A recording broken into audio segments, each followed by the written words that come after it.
Hello guys, welcome back to my channel and enjoy this fanfic part 2. Now let's start the fanfic. Ever since Naruto changed his training was upped. He didn't mind, in fact he was happy. His progress was what most considered genius. Naruto however wouldn't take that kind of credit. He gave credit to his sensei and his longtime companion. They never questioned Naruto on his change after that. They didn't care, they trusted him. They also trained him in stuff outside of combat. Hana was happy to finally have something to train Naruto in. His newly heightened senses, it was perfect for her. There were basic manners and politics taught by Kurenai. To his misery there was human anatomy by Anko and basic sealing. Yugao taught Naruto about a lot of the village's laws. Ever since he learned genjutsu his pranks have increased. Naruto's relationship with his sensei has also been amazing. They kept it mostly a secret from the general populace to avoid the hate. Kiba kept silent so many wouldn't know that he was dating Hana. They would keep each other company in public, though he kept his henge on. He also kept his blindfold on to help him with his sensing. He had improved greatly without a proper teacher. The Hokage was aware of his new changes and abilities. At first he nearly had a heart attack, much to the fox's delight. Naruto made him promise to keep it a secret until he was ready to reveal it. However, neither the Hokage nor his senseis knew of the fear collecting. They also didn't that he was receiving extra training from the fox. They were some of the few people he didn't want fear from. When he wasn't with the mistresses, or ice queens, as the male populace named them, he kept busy. He often trained with Team 9. Ten and Lee were very fond of Naruto. The Hyuga was another story. Neji seemed to think Naruto was a weakling. He tried to challenge Naruto to a fight, often insulting him. Naruto would just ignore him and act as if the Hyuga was beneath him. He often thanked his sensei for teaching him to control his emotions. Even when he slept he was busy. He would often spend this time with Kyuubi. The fox had taught Naruto a lot of genjutsu, even taught him a bit of kenjutsu. When he awoke he instantly started training in everything. I love clones. The fox taught Naruto more about his new bloodline. The more fear he gathered, the more powerful both would become. His illusions would become stronger and more realistic to the victim, and he would also become stronger and faster.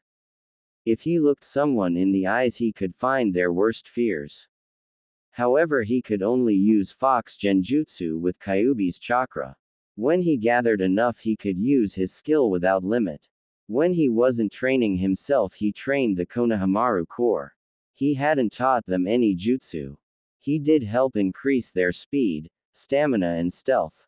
They were now physically better than Sakura. General reference. They had collected a lot of fear but nowhere near enough. He needed to gather true despair. Training wasn't all he did. When with his Heims he would relax, often giving them massages or taking them on dates. There was however a major downer in his happiness. Naruto Baka, screamed Sakura, pay attention. His team, and he used that title loosely. They were no team of his. If any, his would be Team 9 minus Neji. Naruto had to deal with his team's insults and constant ridicule. His sensei would ignore it and him. He has also neglected to teach Naruto anything, often favoring the Uchiha. Sakura just sat on the sidelines doing nothing but praising Sasuke and ridiculing Naruto. Not that he showed much. He held everything back during their team bonding, exercise and training. He would bide his time to show them what I can really do. He couldn't wait. He even continued his sensor training, not even putting a genjutsu over the blindfold. Alright, what mission do you want today? Asked their leader. We have babysitting, gardening, catching too. Please don't say that cat's name, begged Naruto. Can't we get a real mission, not these chores? Naruto, you are still fresh genin. ranted Iruka. Taking a higher mission will require months of experience, and hey, are you listening? Anime and manga. Old man, shouted Naruto, if I don't get a real mission, I'll teach your paper to multiply. The Hokage paled at the threat. He was sure Naruto could and would do it. Naruto, spoke an uncaring Kakashi, you shouldn't threaten your superiors. Especially one adobe like you couldn't go through with. Spoke the arrogant Uchiha. Hokage-sama, spoke Naruto in a lower tone, I've already taught the paper shadow clone jutsu. Looking at his desk, everyone noticed that the paper had multiplied. It was so much that the stacks couldn't keep balance. They soon fell over and he couldn't tell which he finished and which he still had to do. Iruka, get them ANS rank mission, ordered the village leader, get it now or else, he was cut off. Hokage-sama, shouted the Chunin in disbelief, they are genin. Right. The old leader agreed, I lost my head for a second, I have AC ranked. He stated, send in the bridge builder. At his order an old man walked in. He seemed to be drunk and continued to drink sake. He eyed the genin. These are the snot-nosed brats who are supposed to watch me. He asked. They look like they'll wet themselves and run at the first sign of danger. He eyed them closely, especially the short, blonde one. Everyone was surprised when they didn't have to restrain Naruto. He simply looked at the client and stated, we are shinobi, we are meant to be deceiving. He used his best Anko smile, but if you want sinister then just say so. The minute he saw Naruto's smile he nearly wet himself. Many of the occupants felt the same way. No thanks. He readjusted himself. I'm the super bridge builder Tsunade. You are to protect me with your lives. Don't worry Tsunade-san, stated Kakashi, I'm a Junin and Sasuke here is my best student. We can handle anything. Naruto and the Hokage frowned at the statement. It was the sign of a teacher playing favorites. I'll have to have a talk with Kakashi. Alright Team 7 inches, called the Hokage, you leave for your mission in an hour, so go prepare. They left. Wait Naruto. He called. The papers are still multiplying. Anime and manga. It was too late. Naruto was already gone. Iruka, help. The aged leader begged. Iruka looked as the number papers grew and grew by the second. It was truly maddening. He didn't want a part in it. I wonder how Anko is doing. With that thought he decided to go for a walk, a long walk. It had only taken Naruto 10 minutes to prepare for his mission. He had already prepared a scroll of all he needed. An hour later they were in front of the gate. Well, it looks like the Dobi forgot to pack, chided Sasuke. Baka, now we have to wait for you to go pack, added the Uchiha's pet. Actually I have everything sealed away, stated Naruto, showing the scroll, keeps me from carrying a bulky bag everywhere. He pointed to their bags. They couldn't think of a comeback for his statement. Naruto, that's a bit advanced for a genin, stated Kakashi, where did you? Who are you? Asked Naruto. What do you mean? Asked Kakashi. You're on time, spoke Sakura in disbelief. Just head out. He ordered on time once and they think I'm a stranger. The trip was mostly uneventful. The only thing interesting was that Naruto was silent. Hey Baka, why are you so quiet? Asked Sakura. If you're thinking then don't, you'll only hurt yourself. He was about to respond when he saw a puddle. Kurenai-chan would be so insulted if she saw that. He stated, what are you talking about Baka? Saw what? Asked Sakura louder than needed, and who is Kurenai? Everyone just ignored her. As they passed the puddle, two mist shinobi jumped out. The duo made their way toward Kakashi, surrounding him with their shuriken chain claw gauntlet. With a mighty pull they severed the Junin to pieces. Sakura saw this and started screaming. One down, spoke the first. More to go, finished the second. They ran for Tsunade but Naruto jumped in way to protect the client. The closest struck with his claws into Naruto. With a mighty tug he disemboweled the blonde. The lifeless body collapsed as his innards fell to the ground. They made their way toward Tazuna, only to be close-lined by Kakashi. The Demon Brothers, two Chunin-ranked mist ninja, with great speed he restrained both of them out and tied them up. "Sensei!" cried Sakura, "you're alive." She looked toward the body, only to see logs. "You used replacement," she stated. "Yes, but your friend died," stated Tazuna, pointing to the remains on Naruto. "Who cares about that doby?" asked Sasuke. "He only slowed me down." "Yeah, he only got in between me and Sasuke-kun," stated Sakura. "He's better off dead." "How can you allow them to speak like that of their teammate?" asked Tazuna. "He died to protect me. He wasn't even an adequate shinobi," stated the sensei. "He won't be missed." "It's nice to see what you think of me," stated Naruto's walking from behind a tree. "Matiman sensei." "Doby, how are you alive?" howled Sasuke. "We saw you get gutted."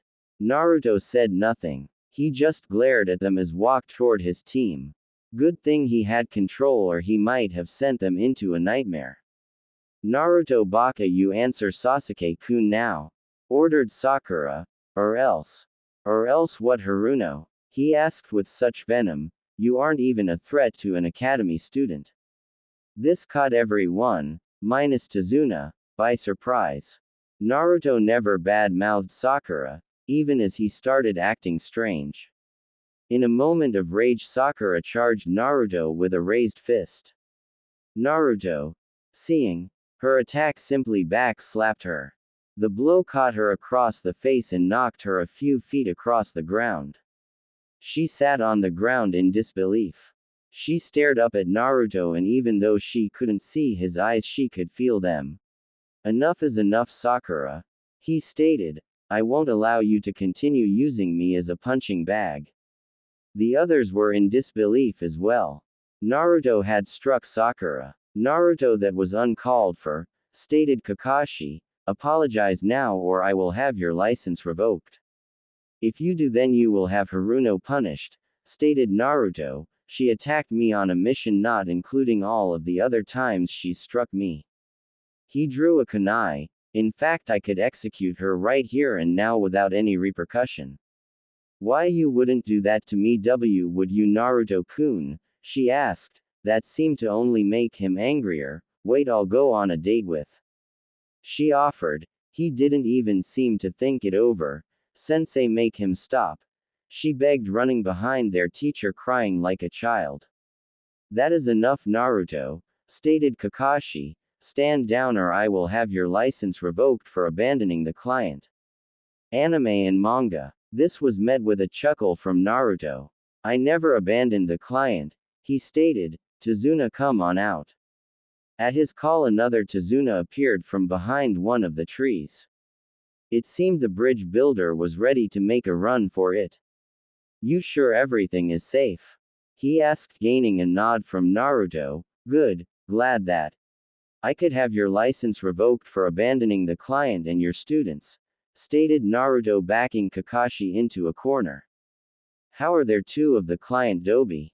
asked the Uchiha as the Tazuna closest began to fade away. "I placed a genjutsu on the area and hide the real Tazuna," he stated. "I needed to know who they were after. Kid had me terrified the whole time," he stated. "I'm not going to you, Haruno, so stop crying," he ordered. "I need you alive so I can continue the mission." "Actually, Naruto," started Kakashi, hoping to get some revenge. "Since these ninja are after Tazuna as you revealed, we will have to cancel it. It's too dangerous." "Nice work, Baka," shouted Haruno after regaining herself. "Now Sasuke-kun won't have a perfect record." "No mission means I don't need you, Haruno." That sent her back to begging and crying. "Please," begged the bridge builder. "Wave needs your help," and he went on trying to guilt-trip the team. "Don't worry, Tazuna-san," stated Naruto. "We're going to complete the mission."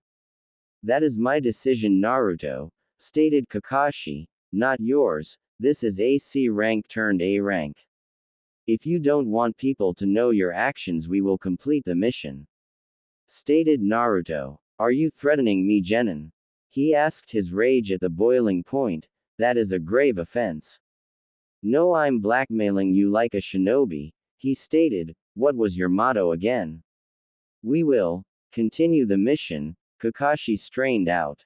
Dobi, where did you learn those illusions?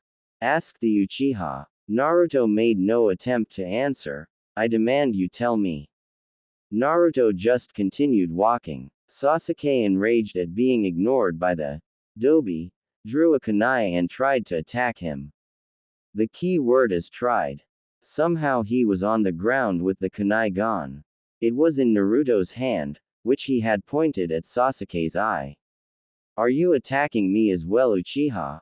Naruto asked, knowing the question. Maybe instead of you, I'll just pluck an eye out. Collecting fear is becoming addicting, he thought. Enough, Naruto, shouted Kakashi. Let's just continue the mission. One sec. The blonde. I need to collect my trophies. Well, tell you nothing, one brother stated. I don't need either of you, Naruto stated. Raising his blindfold, he stared the brothers in the eye. They looked back. A second later, they were asleep. Pulling out a scroll, he sealed the mist nin claws inside. Kid, what did you just do? Asked a Tazuna. I knocked them out, stated Naruto, holding the scroll. My girlfriend will love these weapons. Like a baka, she never finished. I will end you, he simply stated, cutting her off, and she believed him. The rest of the trip went without incident but was still agonizing. The Uchiha would demand his techniques while Haruno would cheer him on. I sense a present, thought Naruto there. Anime and manga. Drawing a kunai, he threw it toward where he felt the signal. This put everyone on guard. He relished in their fear. When he went to investigate, he saw a white rabbit.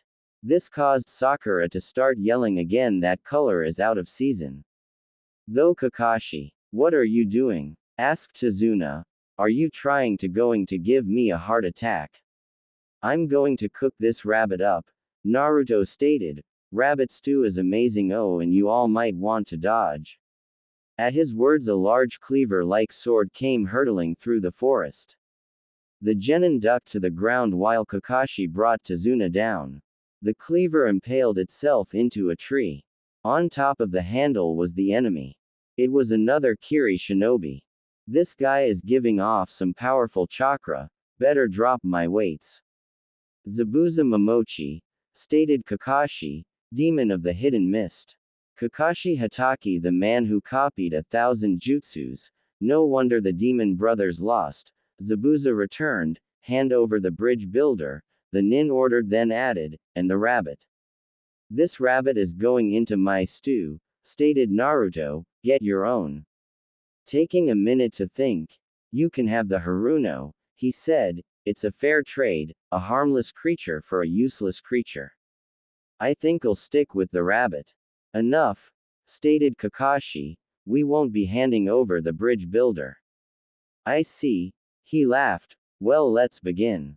Jumping away, he landed in front of a lake. Hidden mist jutsu. As its name said, mist began to fill the area. Everyone, behind me, ordered Kakashi. Zabuza is a member of the Seven Swordsmen, and a master of the silencing technique. He raised his headband and uncovered his eye. I'll need this. A Sharingan, how does Sensei have that? Asked Sasuke. Well, at least he can't copy my genjutsu, thought Naruto. 8 point. Came said master voice, larynx, spine, lungs, liver, jugular, subclavian artery, kidney, heart. He named. Which will I go for? As the mist became thicker, the fear began to set in. It was getting to all the genin minus Naruto. One of his teachers, Anko, thought he should be ready for their intent of battle. That's it, Zabuza, make them nice and afraid. The Uchiha is about to slice himself. Naruto then felt a chakra signature appear behind him. Using the speed from all of his training, he turned toward the signatures. He impaled Zabuza with a kunai. However, instead of blood he got water. The whole body just fell apart in a puddle. Water clone, huh? That kid has some skill, complimented Zabuza. Your fight is with me, stated Kakashi. Canon fight but with water clone holding Kakashi, sorry but does anyone care? Anime and manga. Run, shouted Kakashi. Take Tsunade and get out of here. This fight was over when I was caught. And where would we go?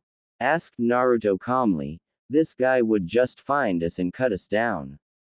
As he spoke, the area started filling with water clones. You should just leave the bridge builder, stated Zabuza. I have no time for kids playing ninja. This coming from a man pretending to be a demon. Taunted Naruto, enraging Zabuza. Let me give you a taste of your own medicine. Handing the rabbit to Tsunade, he stepped forward onto the water. My own medicine? Zabuza asked before laughing. What can a kid like you do? You've probably never even spilled blood. Do you think you're the only one who messes with the enemy senses? He asked. The only one who induces fear. He allowed his weights to drop so he could adjust. Reaching into his pocket, he pulled out a scroll and unsealed a sword. The handle was average, but the rest was anything but. The blade was crimson red. The guard was actually a fox head holding the blade between its teeth. Well, that's an impressive sword, Zabuza complimented, but nothing out of the ordinary. Really? Asked Naruto. Something sure smells good. Realization hit everyone. The area was lightly filled with a sweet aroma. Zabuza tried to cover his bandaged nose, but the smell got through. No use, Zabuza, stated Naruto to an upside-down Zabuza. Welcome to the inverted world. How is this kid upside down? He looked around before realizing he was the one upside down. How did I get upside down? This is the power of my invert, he stated. I reverse one's sense of direction. He looked and saw his everyone else was affected before charging. I don't own bleach. That is interesting, Zabuza stated, but not original. Zabuza turned around to face Naruto. He swung the blade toward the blonde only for Naruto to disappear. A gash appeared on his arm a second later. Naruto appeared upside down to his left where he swung. Naruto again vanished and a scar appeared on Zabuza's back. This continued for a few moments as his team watched in disbelief. How is that Dobi doing something I can't do? Asked the so-called Avenger. I deserve that power, not him. As Naruto continued to dance around Zabuza, he felt something off. There was no fear coming from Zabuza. He needed to end the fight. Tightening his grip, he charged forward and struck at Zabuza. He brought his blade into range. He struck. He missed. Zabuza had backstepped. Anime and manga. The rogue swordsman then swung his sword at Naruto. As the sword came in contact with Naruto, the blonde scattered in an explosion of black rose petals. They reformed into Naruto a large distance away. As the blonde stood there, he covered his chest. He had been able to avoid a fatal blow, but not without some damage. You're good, kid, but as I said, unoriginal, complimented Zabuza. You only distort the sense of sight, it's been done. He stated. I, however, am a master of the silencing technique. I can take you out with sound alone and you couldn't hide your footsteps. Realization hit. He needed a new plan. He dropped the invert technique and began to think. Time to put my kenjutsu to the test, he thought. Let's go, Zabuza. Taking the stance Yugao had him train in, he prepared. Let's see if a member of the Seven Swordsmen is more than a title. This kid is still willing to fight. Zabuza was impressed. It'll be nice to cut down another swordsman. Zabuza took a swing at Naruto, who blocked. The blow was very heavy for the blonde, but he managed. Giving a heave, he barely pushed Zabuza's sword back, giving a clear view of the older swordsman's stomach. Taking the open shot, he jabbed his sword toward Zabuza. The demon swordsman merely sidestepped. He then swung and swatted the blonde a few feet away with the side of his massive sword. Naruto stood. He needed to stop Zabuza and fast. Zabuza made the move. Leaping forward, he attempted a downward slash. Naruto quickly jumped back, but Zabuza was persistent.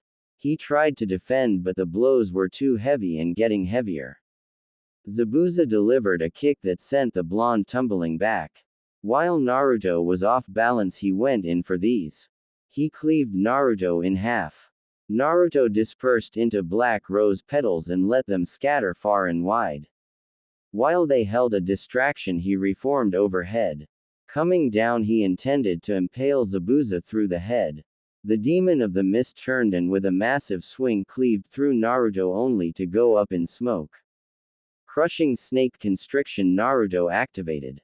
Thank you, Anko. Zabuza couldn't move. He was being held by a snake. It began to squeeze him. More genjutsu pulsing his chakra, it dispelled. Naruto had already reached him. Dance of the Crescent Moon. Using his clones, he split into 3 different Narutos. The first 2 charged from either side while the third disappeared. As the first 2 came in range, they each struck. Zabuza back-paced and gutted the first, which had tried to attack head-on. Only for him to go up in smoke, 1 down. Raising his sword, he blocked the second strike. With another mighty swing, he decapitated him. Only for them to go up in smoke as well, whereas he. On cue, the final Naruto came from above. He delivered a powerful cut toward Zabuza's torso. Before he could strike again, he too was cut down. As he looked around, he saw no trace of Naruto. He looked toward the kid's team and smirked. It seems he ditched you, mocked Zabuza, holding his wound. Too bad. Well, who's next? The other 2 grew terrified. Before he could move toward them, he was stopped. Looking toward his feet, he saw vines holding him. String bean binding illusion. The vine continued to grow. They wrapped around Zabuza, raising him into the air. They tightened themselves to restrict the victim's movement. Anime and manga. Actually, I was just setting this up, stated Naruto, appearing from inside a giant bean pod. What are you afraid of? He asked as he began removing his blindfold. Before he could do so completely, Zabuza started dissolving into water. A water clone. When did he? You were good. He spoke behind Naruto, but not good enough. Raising his sword, he slashed at Naruto. The wound was a large gash across the blonde's chest.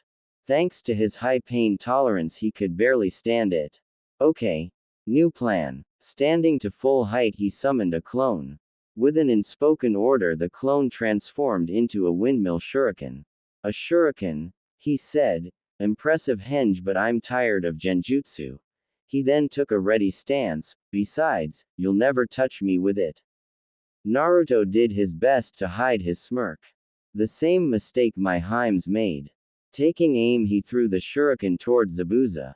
As it grew closer, he casually leaned to the side. As the shuriken passed him, it slightly cut his cheek. That cut was enough. That shuriken is real, he thought, looking toward the direction it was heading. He wasn't aiming for me. He was aiming for the water clone. The real target was hit. The water clone was dispelled and Kakashi was free. I knew I couldn't beat you on my own, so I freed someone who could, stated an exhausted Naruto. Now you 2 play nice, he stated before moving toward land. The 2 Junin squared off. They began circling each other's. Well, Zabuza, stated Kakashi, let's see if you've got enough in you to continue. They began weaving their hand signs. Water style. Water dragon jutsu, they shouted simultaneously. From the water rose 2 giant water snakes. They towed above all present. Their attacks collided. It seemed that they were evenly matched. Kakashi will need an edge to win this. They began weaving again. Now, hey, no brows, he called, drawing Zabuza's attention. Haha, you looked. Taking a serious demeanor, he called. Invert. Zabuza went wide-eyed. Turning his body around, he aimed the jutsu behind him. Water style. Giant vortex jutsu. Add nothing. Water style. Giant vortex jutsu. General reference. Turning to the sound, he saw Kakashi wasn't behind him. He was in fact to his side, too close for Zabuza to defend or dodge. He took the hit head on. The force behind the jutsu was too much. It carried the Rouge Nin all the way to land, knocking him into a tree. Demonic illusion. Tree binding death. The tree seemed come alive as it wrapped around Zabuza. From the tree emerged Naruto as if he were a part of it. He loomed over Zabuza, kunai in hand. Surrender Zabuza, Naruto ordered, you've lost. Zabuza struggled but didn't have the necessary energy. The demon of the mist gave a glare worthy of his title at the blonde.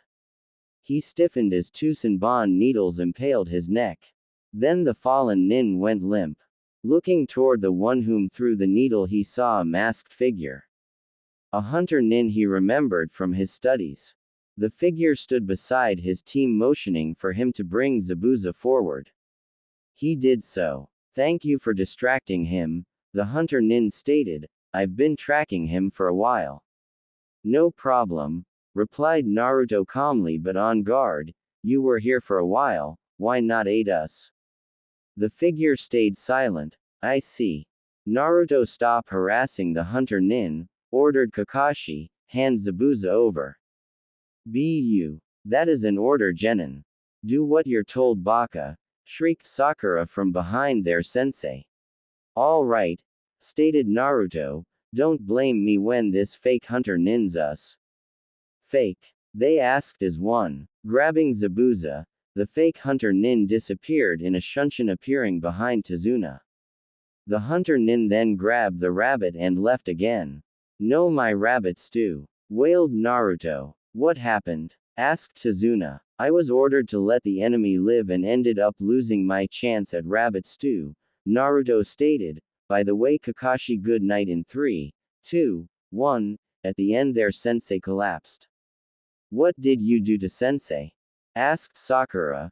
Fix him now or they'll never find your body, he stated, silencing her. Now Tazuna is your house nearby.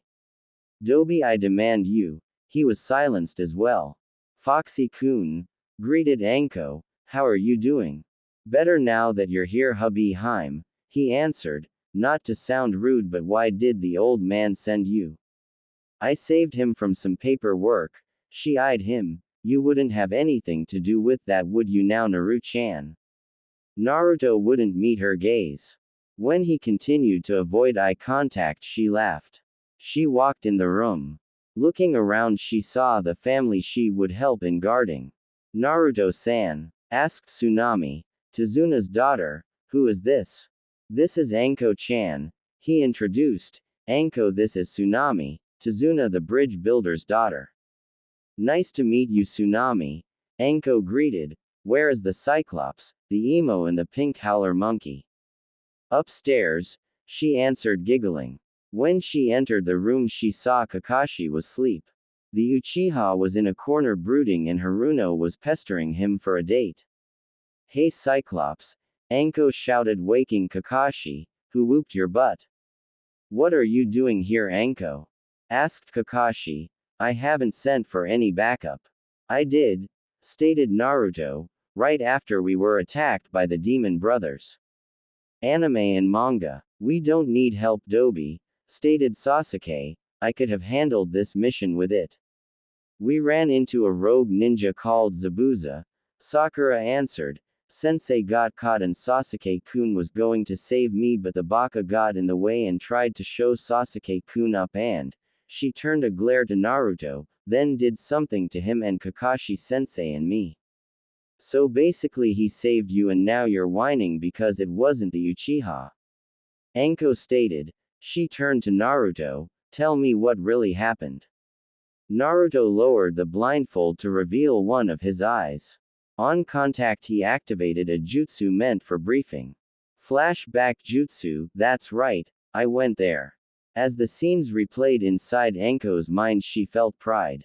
Naruto had used the very skills that she and her friends taught him with great skill. He then admitted that he needed help and freed Kakashi. Nothing is wrong with your sensei, stated Anko, he just has chakra exhaustion from overusing that eye of his. What did you do to me, Dobi?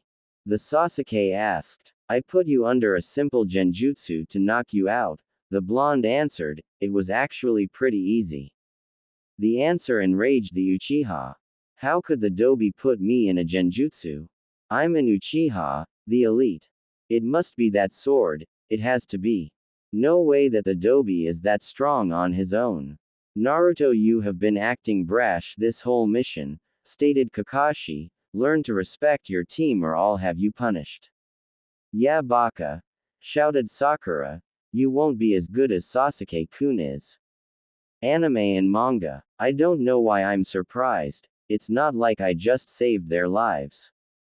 Naruto turned to the door to leave. Where are you going, Dobi? Naruto continued, I asked you a question, Dobi, don't ignore your betters. Kakashi, shouted Anko, what do you think you're doing? She gave a glare that froze them, how can you have such a dysfunctional team? I tried to get them to work together but some people, he glared at Naruto, don't understand the value of teamwork. That is a lie and a half, I've seen your form of teamwork. She stated, I've known about your negligence for a while now. She wasn't finished. Because of that you have a group of unprepared genin on a dangerous mission. Anko, I believe I can effectively train my genin. Stated Kakashi into his book, they've done well so far. Only thanks to Naruto, the one you neglected. She retorted, if it weren't for him you'd all be dead.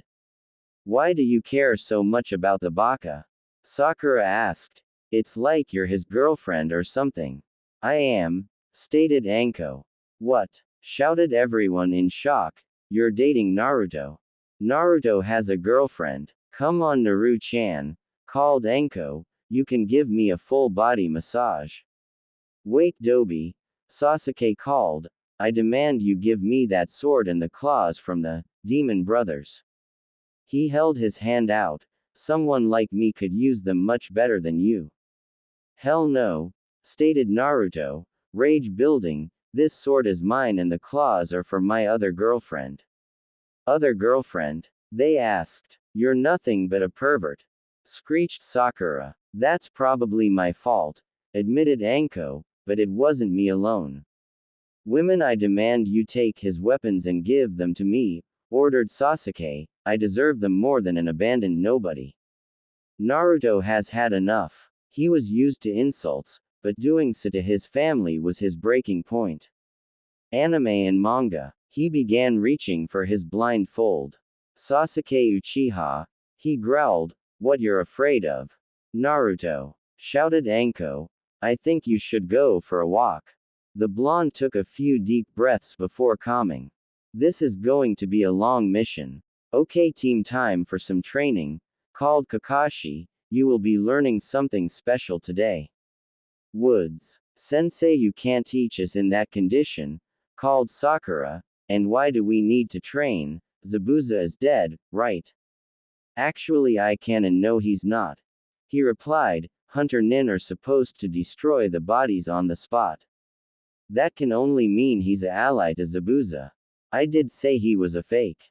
Stated Naruto. What will we be learning it? Asked Sasuke, hoping for a powerful jutsu. You will be learning to climb a tree without hands. How is that possible? Asked Sakura in amazement. Anko had a different feeling, annoyance at her comrade. You're just now teaching you're the team tree climbing? She asked. On an A-rank mission.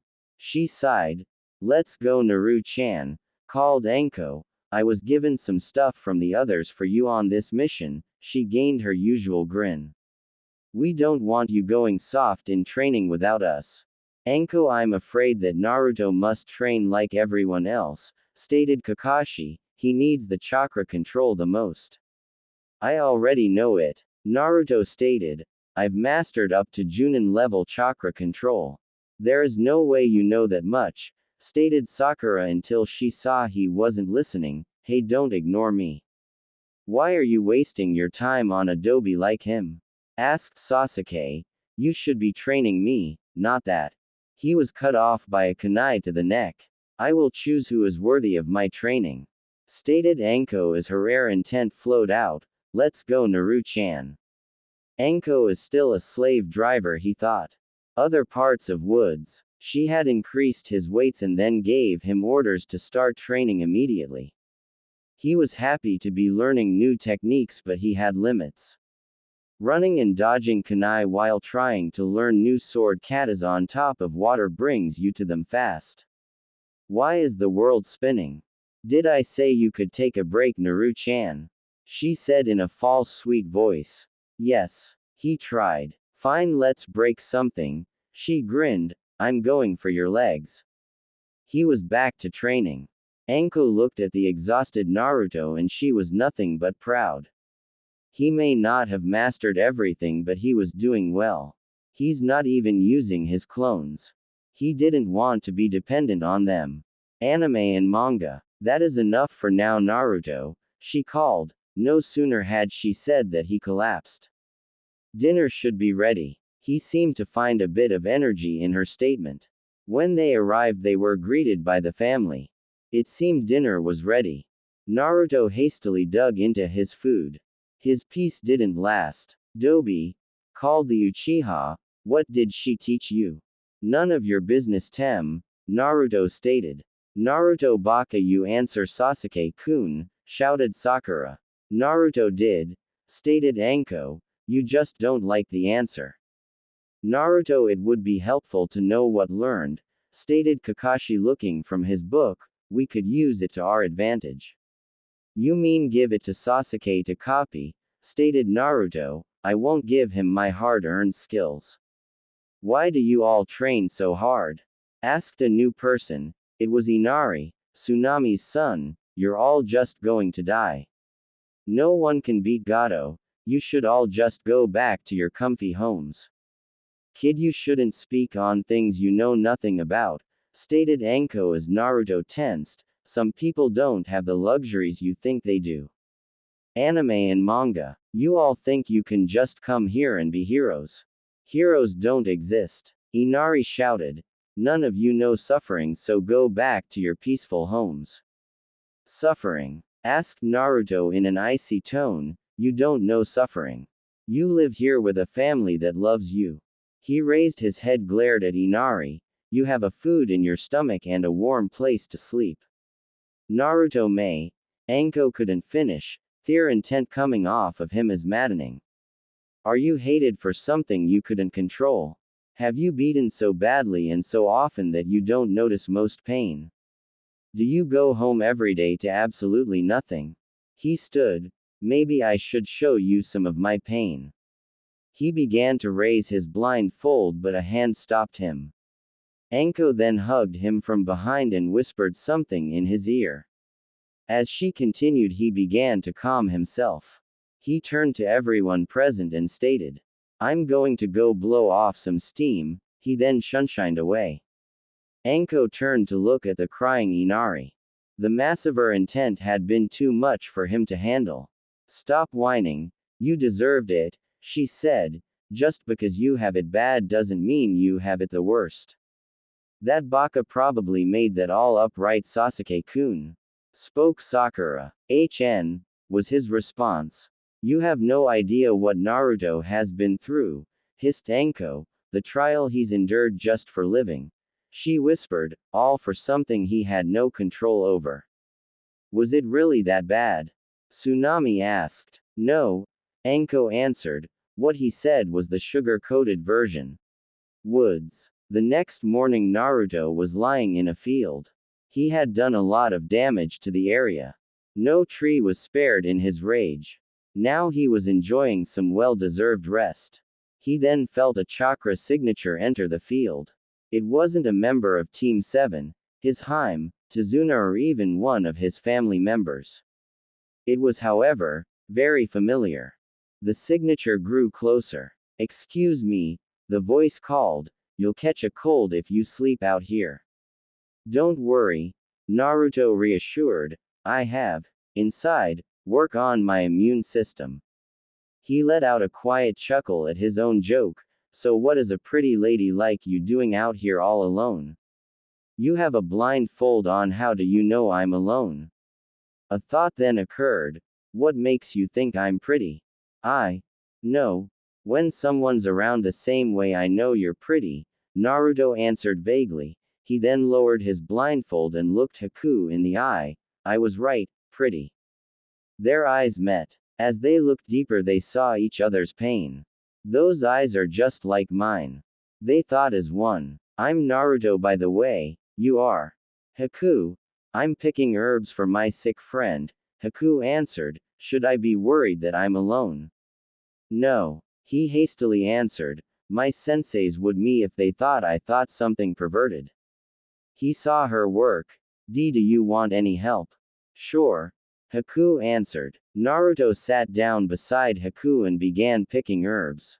Haku wondered how Naruto saw which to pick but didn't ask. Naruto-san, are you a ninja, right? Asked Haku, gaining a nod. Are you strong? Yes, Naruto responded with pride, but I need to get stronger. Do you have anyone precious to you? Yes, Naruto answered with no hesitation. They are very few. He thought of each one, but I'd happily lay down my life for them. Then you will be truly strong, Haku stated. I think I have enough herbs, thank you for your help. They stood and turned to leave. Hunter-san, Naruto called, stopping Haku. When I said I'd lay down my life for them, I meant it, he continued, but I'd make sure whoever hurt them suffered as well. Neither turned face the other. They began walking in their separate directions, although neither knew of the smile on the other's face. Naruto-san, where have you been? Asked Tsunade. The others have been worried. All of them are just Anko. She didn't answer, so he did. I had a strange day. I was told to give you something when you returned. Spoke Tsunade. It's a gift from Anko-san. He noticed she had a frying pan in her hand. No, he begged, please don't. I'm sorry, but she took aim, dodge. For a civilian, she had good aim. Bridge. Naruto had guard duty. He didn't mind, it was part of the mission after all. He was even able to collect a little fear from the nervous workers. He just wished they would stop quitting. Tsunade called a random worker. I just can't keep working on the bridge. He said, I'm sorry. Hey, Naruto called to the man, what do you think you're doing? I'm going home, he stated. So you're going to give up too? It wasn't a question. He turned to the remaining workers, are you all just going to give up? A worker who was about to quit stepped forward. What choice do we have? He asked. Some of us have a family to provide for. We can't do that if we're dead. Naruto unfolded his blindfold. Kyuubi is going to hate me for this. He needed to help them. This bridge needed them. He looked into their minds for the cause of the fear. Builders of the bridge, I know what you all are afraid, he stated as he faded away. Gato appeared out from nowhere and stood with all of his arrogance. The builders were all afraid. If Gato was here, then that meant that he was going to stop them. They were going to die. What happened next shocked them all. Naruto reappeared behind Gato and sliced away at him. In one swing he removed the tyrant's head. As the body fell to the ground, it faded away. And I can help you rid yourselves of it, he stated, if you are still willing to work for the future of Wave. Naruto stood in silence. He waited for them to make their decision. Finally, one of the bridge builders stepped forward. We are done, he stated as they looked on in confusion. You are all willing to defy Gato, he elaborated. You are willing to continue for Wave. He shouted. You all have already casted out your fears. The builders looked toward one another. They were willing to defy Gato. For their family and for their future they were willing. Family. They cheered as they returned to their jobs. There was a new vigor in each of their movements. That was a great motivator, kid, spoke Tsunade. I just hope it was enough. I try. Wait, what do you mean? Even with this new energy, we already lost a lot of workers. I have that covered, Naruto stated, forming a cross with his hands. Shadow Clone Jutsu. Tsunade was speechless from what he saw. For every one worker he lost, there were 3 Narutos. Maybe more. Naruto was happy. Kyuubi had worked him into the ground for giving hope instead of fear. Now Naruto was allowed a night of peace. Even as he slept, he had felt the others leave. It was a lesson his Heims taught him. Always be prepared and on guard. That was how he knew of the 2 extra signatures that entered the house. Let go of my mom, cried Inari, and that was how he was aware they were enemies. He was already downstairs. He had concealed himself and observed. One of 2 swordsman thugs were holding onto a bound Tsunade. The second was making his way toward Inari, drawing his sword. Stop, Tsunade cried. If you him, then I swear I'll bite my tongue. Even these thugs knew that she wasn't bluffing. Fine, the first said. You got lucky, kid. The one closest to Inari kicked him down. Much to everyone's surprise, he stood back up. Naruto decided it was time to make himself known. You did good, Inari. He spoke. Your dad would be proud. It looks like one of the ninja was left behind, one spoke. It seems so, Naruto returned calmly. What will you do now? Do? He asked. Nothing. We have all the cards. He motioned to Tsunade. We are leaving and you will stay. Or we start cutting this one, the other threatened, putting his sword to Tsunade. Cut who? Naruto asked. The thugs looked to Tsunade. To their surprise, she merely faded away. They looked and saw that she was next to Naruto. She was no longer bound and was holding Inari tightly. They drew their swords and took a menacing step forward. Wait, Tsunade cried. You want money, right? If I give it to you, will you leave? The 2 thugs looked at each other. They shared a cruel smile and looked to Tsunade and said, sure. Naruto knew it was a lie, it was very obvious. He was also sure that Tsunade could tell it was a lie as well. He decided to see what she had planned. In that scroll to your side. She pointed. It has everything we have. It's a ninja tool and all you have to do is open it. The 2 snatched it up and opened it. Inside was a letter. They read the letter out loud for all to hear. Dear Naruto-kun, we are at the bridge. P.S. Dodge.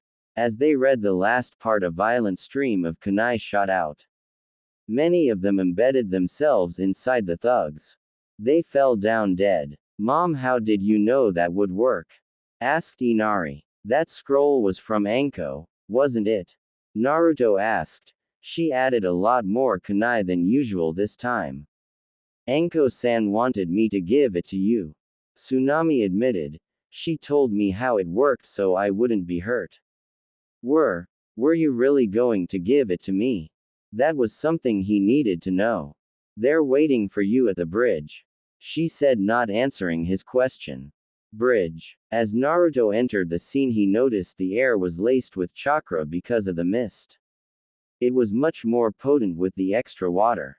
This would make it difficult for Naruto to use his sensor skills that he relied on. He dropped his blindfold so that he could see. He didn't like it. His eyes hindered his sensor skills. He headed toward the closest signatures.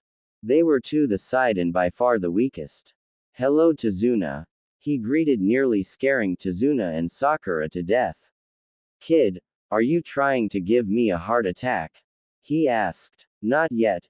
Naruto spoke, but I'm so close. Baka. Sakura started but never finished. Paralysis jutsu. What? Naruto asked. Don't look at me like that. She's better off this way. He continued, motioning to her frozen body. Now you have a proper meat shield, one that won't run. Tsunade thought it over and admitted he was right. I can't think of a single thing against that. Tsunade admitted. So what have I missed so far? The blonde asked. The scarecrow one is fighting Zabuza. Tsunade began. The kid and the snake lady are fighting against a new enemy in there. He pointed toward an ice dome. I guess I'll go and save the Uchiha. Naruto stated after a moment of thinking. What about your girlfriend? Tsunade asked. She's inside that thing too. Who do you think I'm going to save him from? The blonde asked. Dome. Sasuke was not doing too well. He had so many needles inside of him that he looked like a pin cushion. Anko was doing much better. She had very few needles inside of her, but it could have been worse. She would be doing better if it wasn't for one problem, Sasuke. Why? Because she had to keep saving him from the hail of needles. Dodge! She shouted, knocking him away as she too jumped away. If the Uchiha dies, then the council will blame either me or Naruto, if not both. I can't let that happen. Woman, I demand you stop doing that. I am an Uchiha, I do not need someone saving me. Sorry kid, but I can't have you dying. She stated. I'm an Uchiha, I don't need saving, he shouted. Now watch as I end this fight. He began sign weaving. Fire style. Fireball jutsu. The flame spread onto the ice mirrors. Anko would have been impressed if she hadn't seen Uchihas his age do the same thing. Soon the flames died down to reveal the damage of fire toward ice. Nothing. Good job, Gaki. She laughed. I think I see a stream of water dripping. Please surrender. Haku pleaded. There is no need for your deaths. Ha!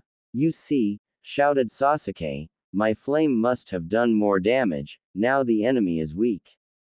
Why else would the enemy ask for it to end?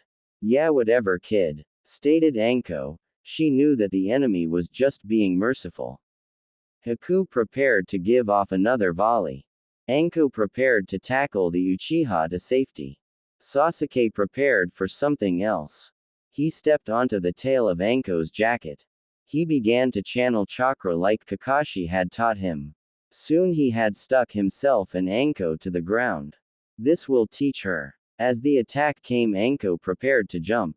However, she was being held by something. Looking back, she saw the Uchiha's arrogant smirk. The attack came and Anko took the full brunt of it. The needles were in every part of her. Sasuke had used her as a shield. She took another look toward Sasuke. Traitor, she gasped. You should feel honored. He smirked. You get to say that you were of use to an Uchiha, the greatest honor. If there isn't any consolation to this, she spoke with a smirk of her own, it is that you will die along beside me. I'm an Uchiha, he stated. This ice ninja won't be able to me. I'm not talking about the ice ninja. She pointed before closing her eyes. Sasuke turned to see what she meant. Entering the ice mirrors was Naruto himself. He had seen the whole thing. Anko-chan. He cried, running to her side. Wake up, hubby Haim, please wake up. All he got was a lifeless limp. He held her as he cried over her. Please give her back to me.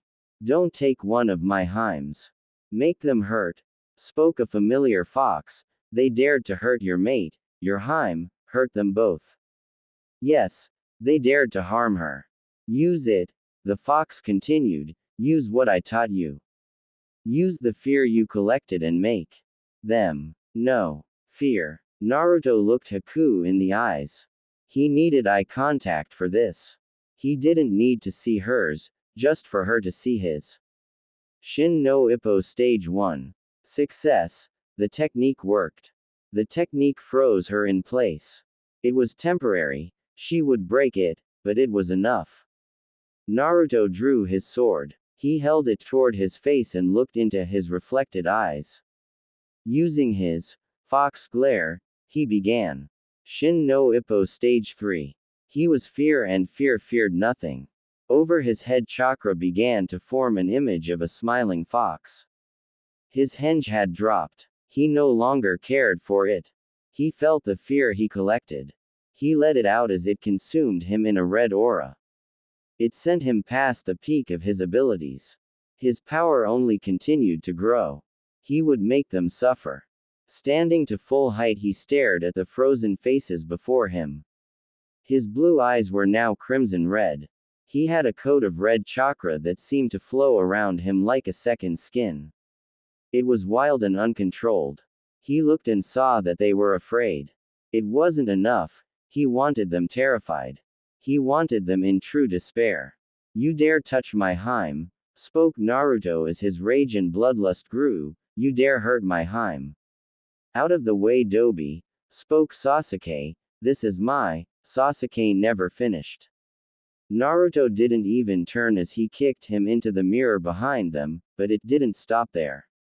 The force of the impact shattered the mirrors. Sasuke sailed straight through it. He landed in a broken heap next to Tsunade and frozen Sakura. Haku was terrified. This wasn't the same boy she had met in the woods. It was as if he had taken in everything that scared her. Haku saw that he was ready to act.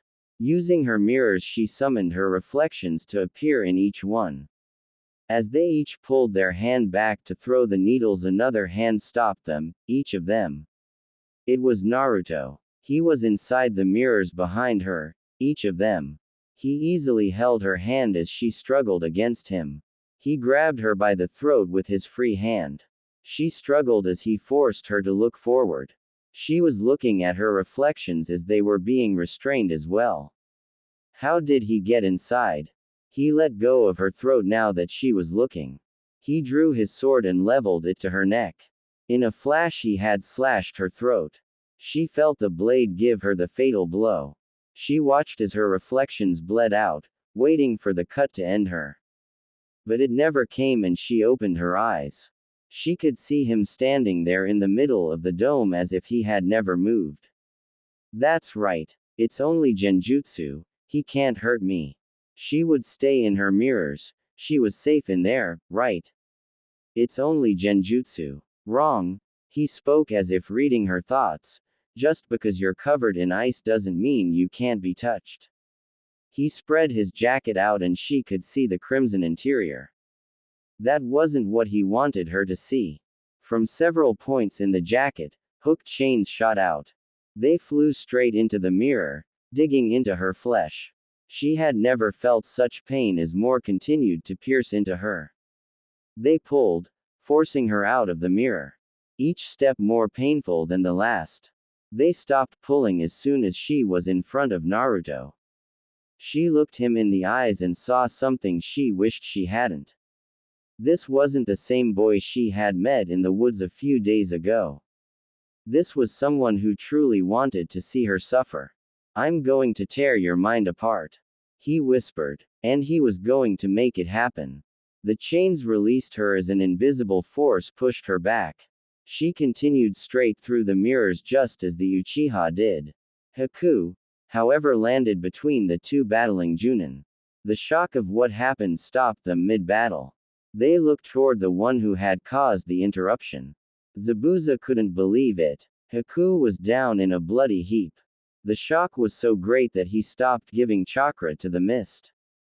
This revealed Naruto. The reddish blonde was making his way toward Haku. Zabuza dashed toward Naruto. He wasn't going to let the kid Haku on his watch. Raising his massive sword, he brought it down with as much force as he could muster. As a Junin and master of his sword, that was a lot. Naruto simply raised his hand and caught the blade. He held it in between his thumb and fingers. Everyone was in shock. Zabuza tried adding more pressure but it was futile. Naruto held the blade in a simple but powerful grip. The blade didn't budge an inch. "You're in my way," Naruto said. "Move." Naruto raised his free, clawed hand. With careful aim he jabbed at Zabuza, impaling his hand into the older ninja. With strength only a ninja could muster, he raised Zabuza into the air. Without looking around he tossed the Junin to the side. He didn't need to look. Zabuza landed in a bush of spikes. Each spike impaling him, going straight through to the other side. Even though they stuck through, none of them were fatal. "It's like the brat is keeping me alive for some reason." Naruto made his way toward Haku. The fear has been nice, he thought, now it's time for some despair. Haku looked up and saw a shadowy figure coming toward her. It was Zabuza. He stood over her and raised his sword. Zabuza-sama, she asked. What are you doing?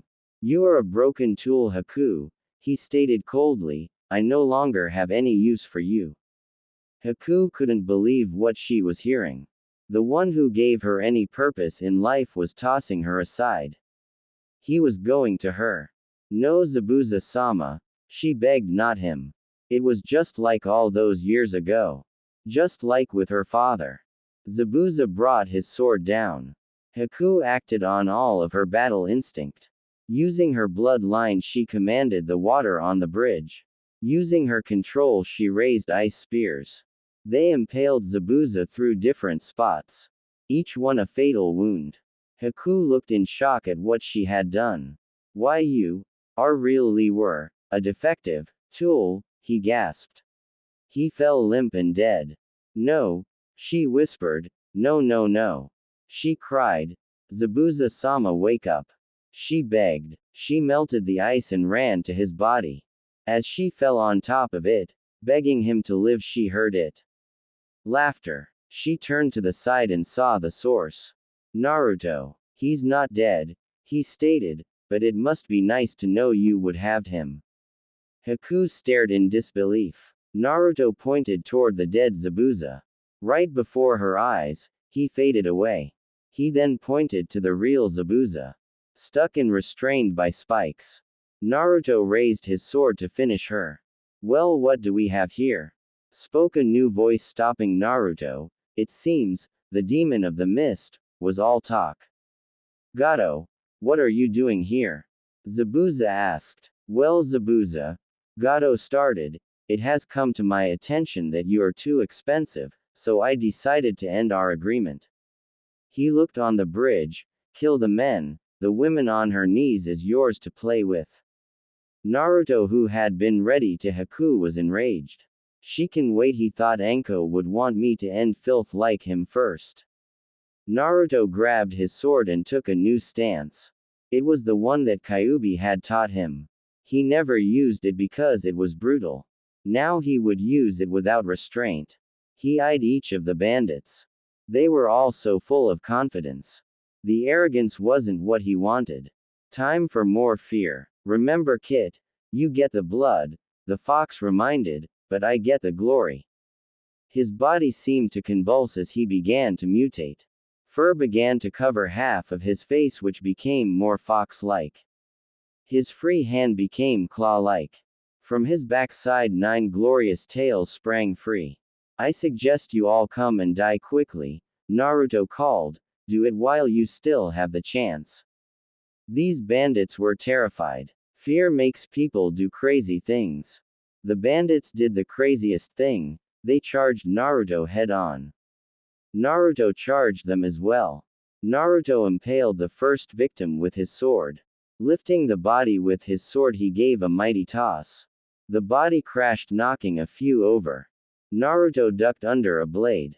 Standing, he cut the enemy's throat with one swing. One tried to run. Naruto ran after him. Grabbing him by the back of the head, he forced the bandit's mouth open. Reaching his hand in, he began to tug and pull. With little effort, he ripped the top half of the bandit's head off. More tried to run. Naruto charged after them. With a powerful leap, he landed one of the bandit's shoulders. A second later, he jumped again. However, the bandit was missing his head. Man, I sure know how to get ahead in life, Naruto joked. Two of the closest decided to attack from behind. Their blades made it through and pierced Naruto in the back. He ripped them out. Letting loose his tail, he impaled many that were foolish enough to be behind him. There were several on each one of his tails at a time. He held the bodies high for them to see. Many tried stabbing and beating him. He would either disappear like a mirage or dodge them. He would then slaughter the attacker before moving to the next. Why, you're a monster, one bandit shouted. A demon. Look at him, another cried. He's a tailed beast. Go ahead, count my tails, shouted Naruto. I want the world to know the number. Ninin, 9 tails, one shouted, K Kyuubi.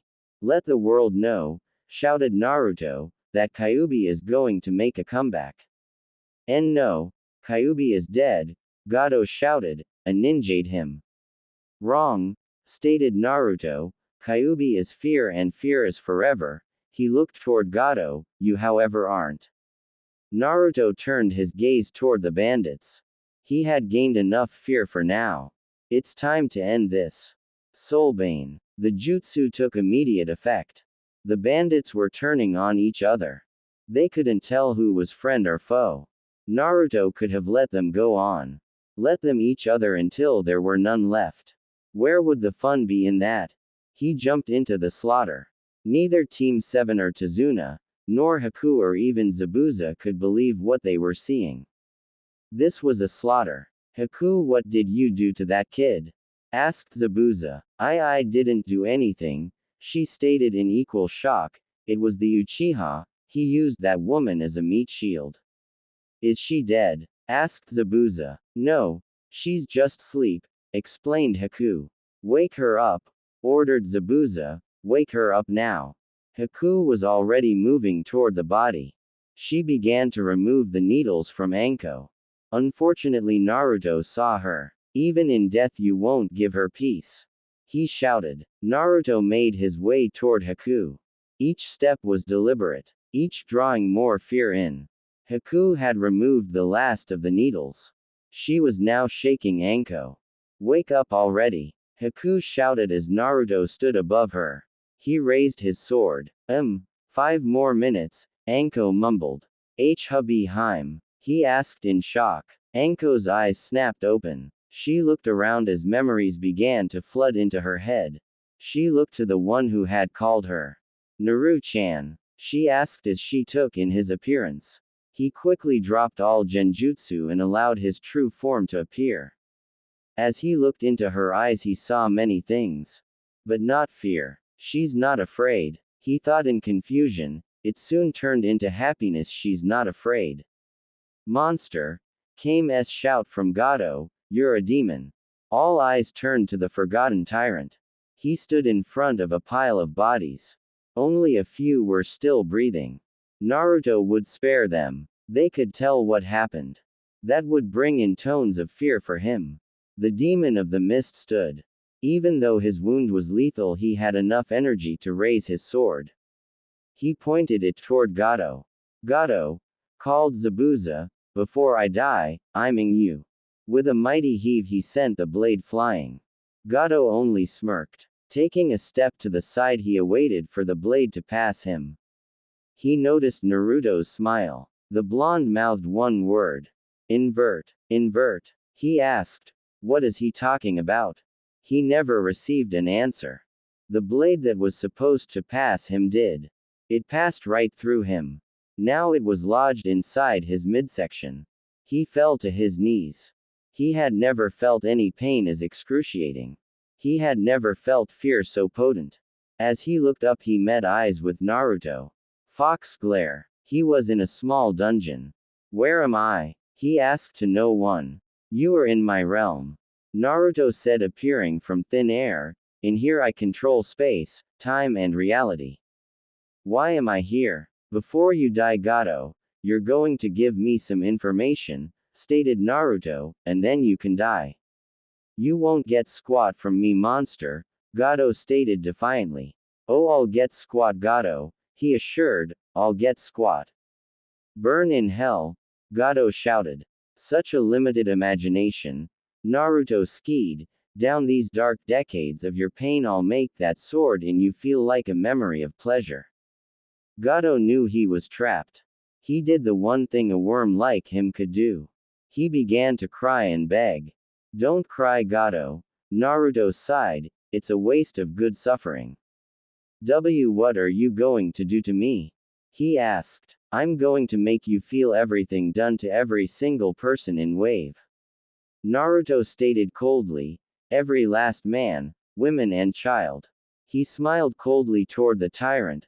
I will repeat it over and over again because hell is repetition. Gato had long since been broken.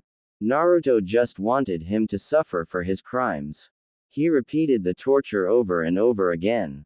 When Naruto was finished, Gato embraced his death. Said blonde just blinked. Inside Hide the Fox glare, years had passed. In reality only a second passed. Kid, Haku, Zabuza called, come here a second. Naruto knew Zabuza was dying but was cautious, even near death he was dangerous. He just tossed that sword half a bridge away. Yes. They asked. I'm dying. He stated calmly. He accepted his death. No, Zabuza-sama. Haku protested. We can get you help. From where? The man asked. I accept my fate. I just have a single request for the both of you. Whatever it is, Zabuza-sama. I want you to take my sword. He ushered to Naruto and Haku. Wait. You want me to do what?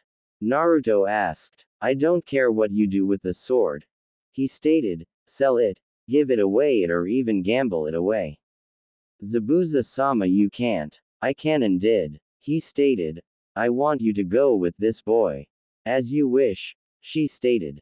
I can save you, Zabuza. Naruto stated. You can continue to live.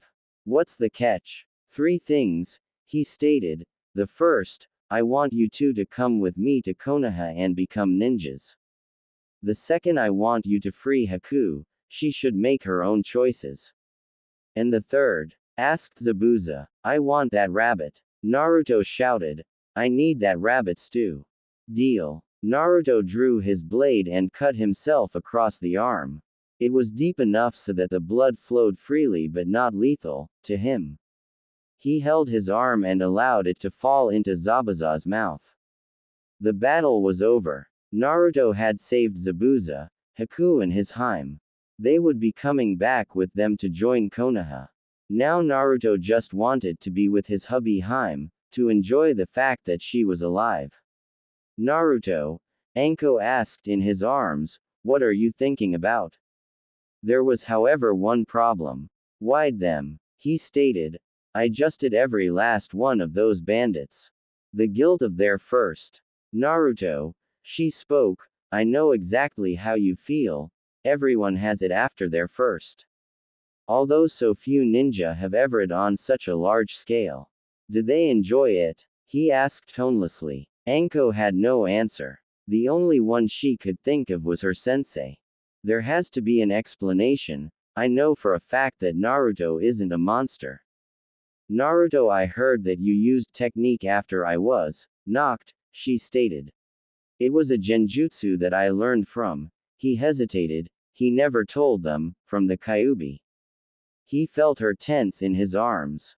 He could feel a bit of nervousness creep deep into her. He did not enjoy it. What does it do? She asked. It has 3 stages, he explained. The first traps them in a paralysis of fear. The second is more potent, it freezes the victim's lungs. And the third? She asked. When used on a user, it increases them to their maximum potential. He stated. It allows me to use kitsune illusions and other genjutsu without restraints. That's it? She asked, losing hope. It helps in my merge with Kyuubi. He trailed off. That was the answer. He wasn't a monster. Naruto, that jutsu practically turns you into a new Kyuubi, she stated. I don't want you to use unless necessary. Okay. He agreed. He would have agreed to anything at that moment. A thought occurred. Did someone ever free Sakura from that genjutsu? Who cares? She asked. Bridge. Citizens of Wave, shouted Tsunade. The bridge is complete. Cheers flowed from every citizen. They were directed to the one standing by Tsunade. What will you name it?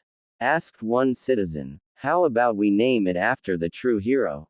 He asked. How about the Great Naruto Bridge?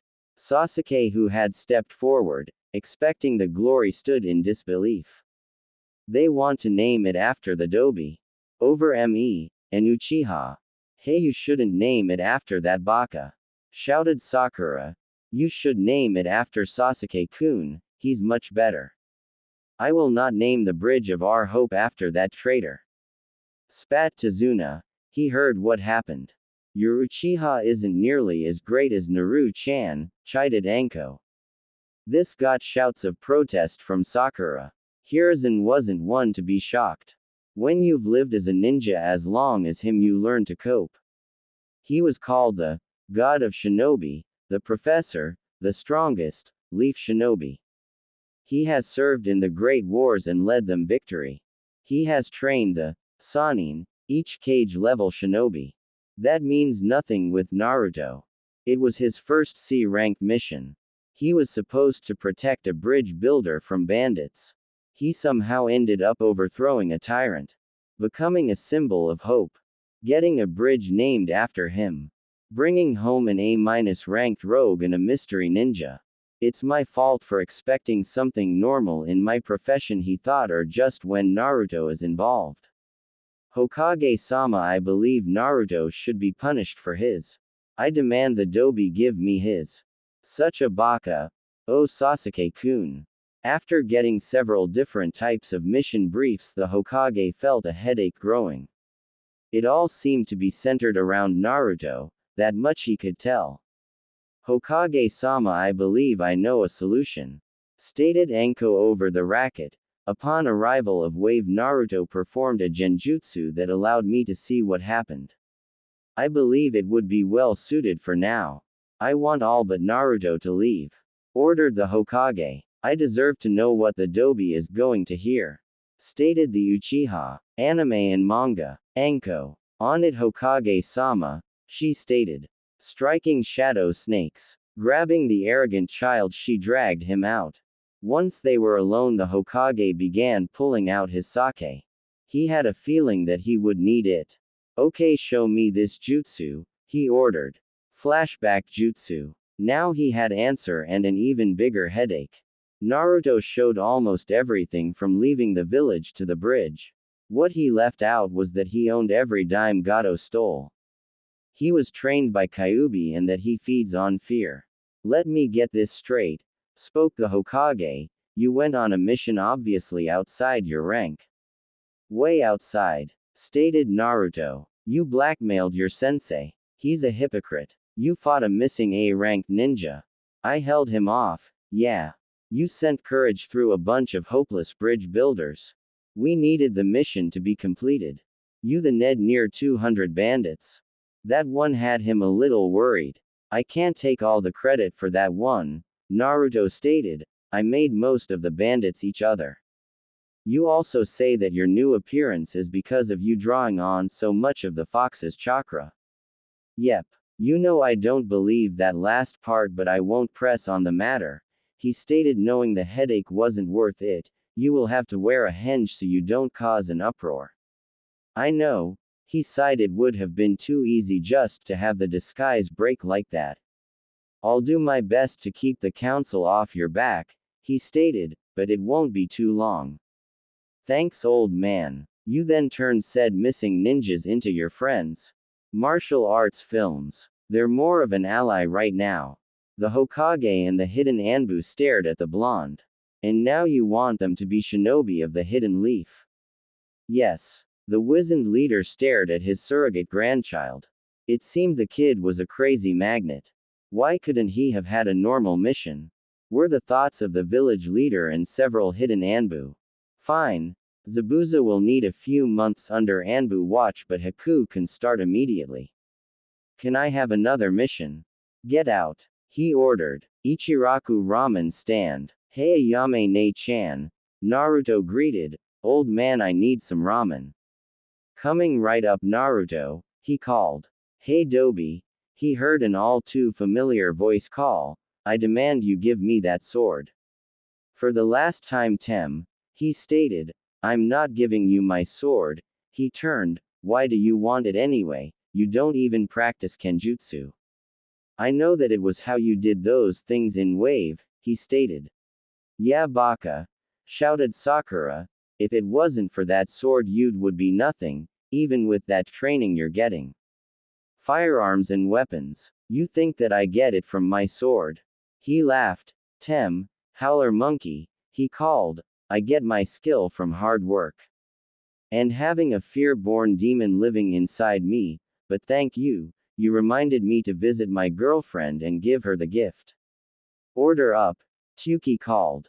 Right after ramen, Naruto happily ate his ramen. He had hoped if he ignored the two of them then they would leave. No such luck. Baka, you give Sasuke-kun what he wants now, ordered Sakura.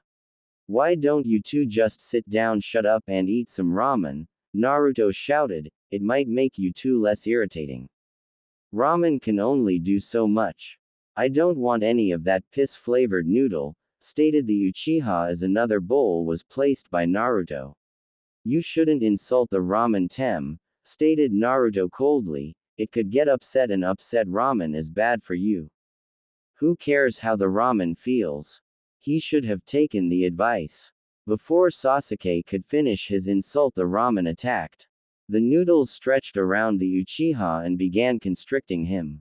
The bowl swung toward him and covered his face as the broth began drowning him.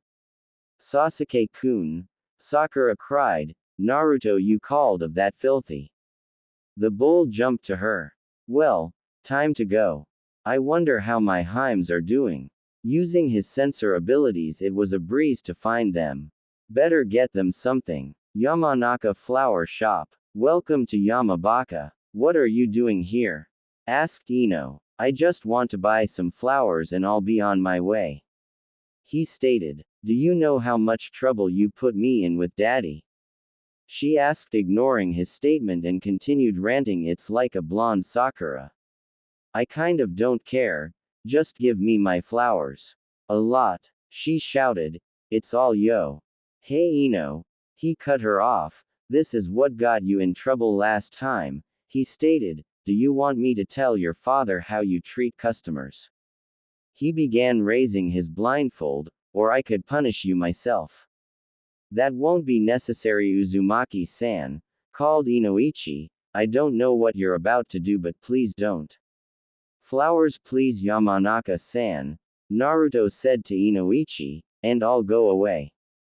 What kind? The clan head asked. Do you have a one-of-a-kind somewhere around here? Of course we do, Baka. Ino shouted. We have. Ino. Inoichi shouted in disapproval. Right this way, sir. He turned to his customer. We have a small array of foreign flowers. Because of the customer service you received, he sent a disapproving look toward his daughter. You will be getting a large discount from my daughter pay. But Daddy, the look in his eyes told him to be silent. After Naruto paid, he left. Not this time, Naruto, all revenge. Kurenai. He found Kurenai inside of a food stand.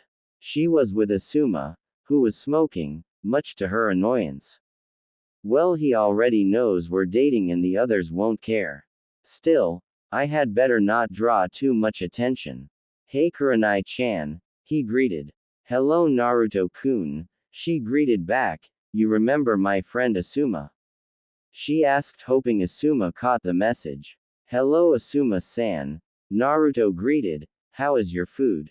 I hate you, Asuma stated, gaining a glare from Kurenai and a chuckle from Naruto. Movie reference. And when I leave you will love me, the blonde stated, then you will hate me again. I hear you had your first C-ranked mission, Naruto-kun. Kurenai asked. How was it? I have some gifts for you. He stated, reaching into his pockets. I hate this henge, it's easier to just steal stuff. I got my C-ranked mission pay, so I brought you all something. Finally finding what he was looking for, he handed her two things. The first, a bouquet of desert roses, and the second, an all-expense-paid trip to the Leaf Lotus. She shouted. Naruto, how did you get this? The Leaf Lotus was the most expensive salon. They did everything from massages to nails and hair. Everyone who went there felt as if they bloomed twice. This would cost more than a C-rank mission. I collected a few bounties. He stated, it actually came from Gato, but let's just keep that a secret for now. Naruto, she smiled, you really know how to treat a lady. She sent a glare to Asuma, who looked away. I need to find the others, bye. With a quick kiss he was off to his next time. Kurenai. Be quite a Suma, she ordered, just eat your steak. Steak. He was eating dumplings. Looking down toward his plate he saw a perfect T-bone.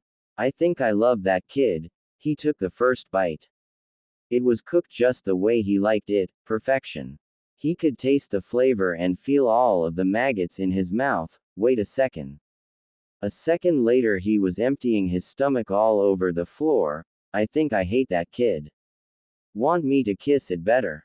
Kurenai asked. Sure. Then clean your mouth. Click click. Perfect. Hana. Hello pup. Soom greeted. Hana is in the back. Thanks Soom-chan. Heading around back Naruto saw her training with the triplets. Hello Naruto-kun, she greeted. Hello Inuheim. He pulled out a scroll. I have some things for you. I hope there's something nice. Hana stated. She knew it would be. They're coming from Naruto-kun after all. When she unsealed it, what she saw surprised her. Inside were the gauntlets from both of the demon brothers. They were in perfect condition. Naruto, these are amazing, she stated. Where did you get them? Dumb question, she thought, kicking herself.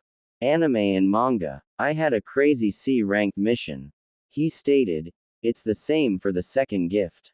He handed it to her, an all-expense-paid trip to the Leaf Lotus. I'd love to hear all about it, she stated. How about you stay the night and tell me all about it? She used her most seductive voice. Then we can. No. Came several shouts from the distance. The Inuzuka family was starting to appear and surround them. They were giving hateful looks to the blonde host. The one glaring the hardest was Kiba, Hana's younger brother and Naruto's old foe. He stepped forward and spoke. All member of the Inuzuka, I ask you, he shouted, do you enjoy your sleep? Do you enjoy your peace? Yes. They answered as one. Then we must keep that Dobi from sleeping with my sister, Kiba shouted, or we'll never get any sleep. Attack. Someone shouted. Run pup. Run. Soom shouted. I need you alive to give me my grandpups. She really wanted those grandpups. Shunshin. Darn it. Kiba shouted. After him. Yugao. Naruto simply walked by a tree and stood by the bench by it. It was a nice day, but he had to move. Setting down a scroll, he continued on his way. He didn't look back as a hand stretched from concealment and grabbed the scroll. He didn't look back when he heard the gasp of surprise. Looks like someone likes the sword I got her. Thank you, dead bandit with good taste. During his rage, he had found a beautiful sword but knew that he would never wield it. He didn't look back when he heard the feminine squeal. It looks like someone loves her spa trip. Click. Anko. And that is how a kunoichi seduces a man, stated Anko. Anko. I just asked you how you were and where you've been, stated an annoyed Iruka. Now you've traumatized my female students long before they need to be. He looked to the class, and you knocked the male out through nosebleeds, they'll probably be perverts now. Oh, I'm fine, she stated, and I was on a mission with Team 7 inches. She leaned over the desk revealing a lot of cleavage to Iruka. How are you, Iruka-kun? Her voice had taken a very seductive tone. I'm fine, he stated flustered. So you went on a mission with Team 7? Hey, that's our boss's team, stated Konohamaru. Boss? Anko asked. If you say the Uchiha or Haruno, then I will. No way. The shouted as one. Our boss is Naruto Uzumaki. Anime and manga. Naru-chan, huh? She asked with a smile. Has he taught you anything? It was a simple question. To the core. It was a horrid one. The trio fell into a huddle. They were shivering not from the cold but from an untold fear. It seemed as if they were trying to push it to the back of their mind. It wasn't working. First rule of Naruto training, Udon shouted, do not talk about Naruto training. Moegi, what's wrong with them? Asked Iruka. Moegi was the only one not panicking as much. She was shivering in fear, just not as much. Naruto, she stated as if it were obvious. Ah, cooed Anko, my Naru-chan has them terrified. She was so proud. Knock knock, Uruka-sensei, called Hanabi, there is a man with a large chakra supply at the door.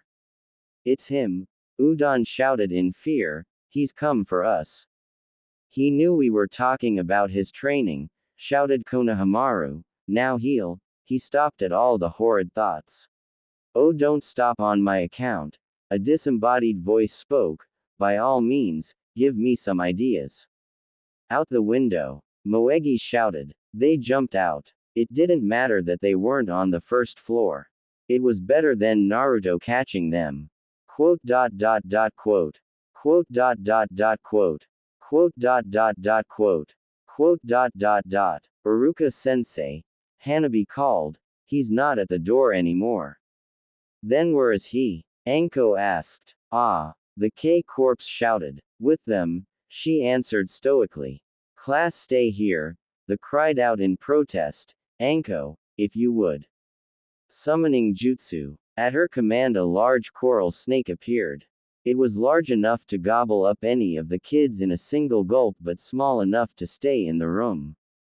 I want you to make sure these kids stay in order, Anko ordered. If any of them so much as twitches outside of their seat or opens their mouth, she stared at the kids, eat them.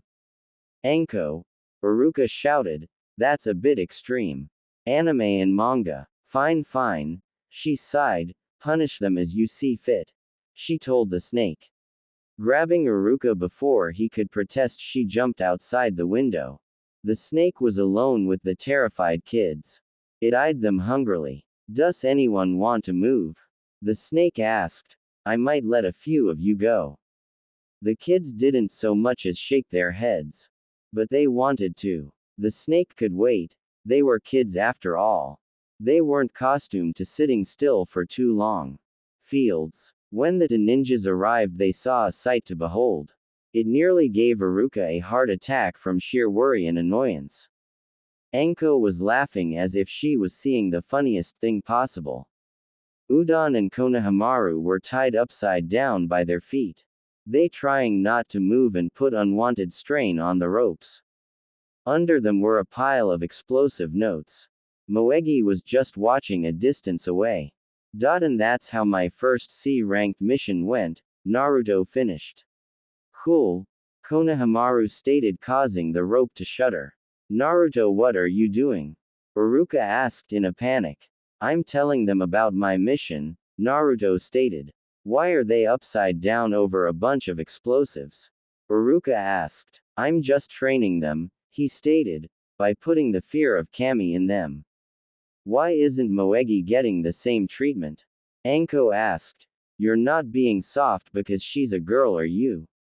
There was a warning in her tone. No, he sighed. Every time I try something like this, she just uses those eyes. He spat in hate. I honestly believe you women are taught that at birth. What eyes? This had Anko and Uruka curious. Naruto drew a kunai and made his way toward Moegi. Puppy eyes jutsu. See? He pointed accusingly. Naruto, that is the dumb. You left one of Anko's summons with the kids for more than 5 minutes, Naruto stated. How many do you think are left? Uruka was already running back to save as many of his remaining students as possible. If there was any left to save. He's such a worry wart, Anko stated. So what are you doing here, Naru-chan? Anko asked. I came to give you this, what he had given his other Heims. It hasn't been much time since his mission to Wave. He's had to deal with his team very little since then. Naruto would show up for a mission and then go off training.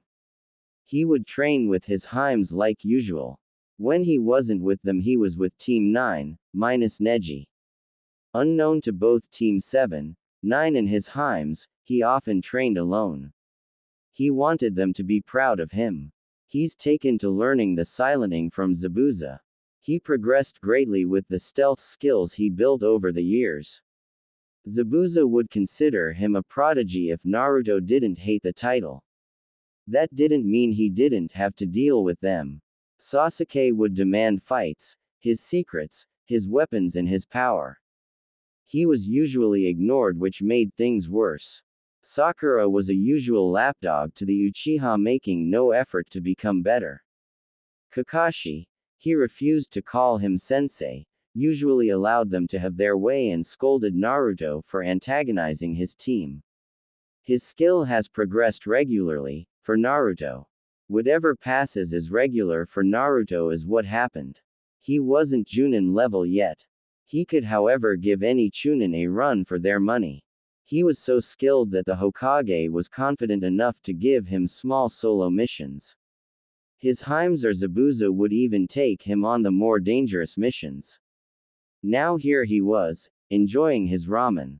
He decided to enjoy the 2 hours it took for Kakashi to arrive. It gave Naruto more time away from Team 7. There was just one pest left. Actually, make that 3. Udon, Naruto called, "You're the smart one, right?" He asked no one in particular. "If I have to tell you 3 rocks aren't square one more time," he let the threat hang. "Ha ha, so you saw through our disguise, Konohamaru asked. "I expected nothing less from you. If you do that intro, then I'll get Anko to watch your class again." We weren't going to do that. He lied, were we? His friends said nothing. "What are you 3 doing?" he asked blankly. "You're supposed to be at the academy." We broke out. Moegi cheered. "You could teach us real stuff, not that boring stuff. And you promised to play ninja with us today, boss." Konohamaru stated. "Martial arts films. A ninja playing ninja, huh?" asked a horrid voice. "You really are a baka." "Hey boss, who is that?" Konohamaru asked. "Is she your?" He held out his pinky, earning a scowl from Sakura. "Konohamaru," Naruto started, "do you like having your mind unbroken by horrid vision that would forever haunt you, nightmares eating at your very will?" "Why, yes. Then don't associate me as being in a relationship with Pinky over there," he stated, pointing to Sakura. "I'm stuck with her as my teammate and nothing more." This angered said Pinky. This also hurt her. She didn't know when, but Naruto just seemed to drop her and move on. It made her miss the boy that followed her like a lost puppy. Now he was someone who else that scared her. Then it was back to anger. "What do you mean, baka?" Sakura asked. "You think you're too good for me. I don't mean to brag, but my girlfriends aren't bad, mother." "Hush your mouth," the K-Core shouted. "I'm just talking about my Heims. We can dig it. So if Forehead isn't your girlfriend, who is?" Moegi asked. "Watch your mouth if you know what's good for you," Sakura threatened. "We can take you," Konohamaru stated. It was true. Even without Naruto training them, they could take her. Easily. They were 8 years old. "Easy," Udon tried to reason. "Why don't we calm down and go get some ramen?" "I don't want that filth," Sakura shouted. "You should not have insulted the ramen," Naruto stated, turning. He grabbed the kids and ran. Sakura felt something moist slither across her feet. Looking down, she saw a noodle moving as if it had a mind of its own. She didn't look back as she ran. Once Naruto was sure he was far enough, he sat the kids down. "Hey boss, why do you eat so much ramen?" Konohamaru asked. It was a simple question, too simple for Naruto. Anime and manga. He loomed over them. Using just a touch for intent, just enough to scare them, he answered. "It's the only thing that keeps me from craving human flesh, plus," he answered them with a mouth full of fangs, "I never did get to eat my fill today." He eyed the kids. "Let's fix that." They ran like the wind. "I was just going to ask if they wanted to eat some with me," he said as he stood alone. "Ouch! That hurt, you little brat," a gruff voice stated. "I need to teach you a lesson."